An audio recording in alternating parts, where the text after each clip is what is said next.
ஓசூரில் இன்று சின்னக்கோட்டை மாரியம்மன் கோவிலில் மாவிளக்கு திருவிழா கோலாகலம்.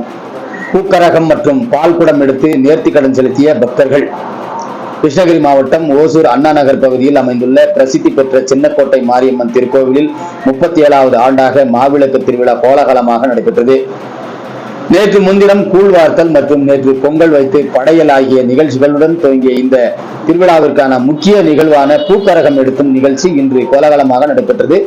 முன்னதாக அலங்கரிக்கப்பட்ட பூக்கரகத்தை மூலவர் அம்மன் சன்னதனத்தில் வைத்து சிறப்பு வழிபாடுகள் நடைபெற்றன. இதனைத் தொடர்ந்து பிரம்மாண்ட பூக்கரகத்தை தலையில் சுமந்து பம்பை உடக்கை உள்ளிட்ட பாரம்பரிய இசைக்கருவிகளில் இசைக்கேற்ப நடனமாடியவாறு திருக்கோவிலில் இருந்து புறப்பட்டு நேதாஜி சாலை, பழைய பெங்களூர் சாலை உள்ளிட்ட நகரின் முக்கிய வீதிகளில் வழியாக சென்று கோட்டை மாரியம்மன் திருக்கோவிலை அடைந்து வழிபாடுகள் நடைபெற்றன.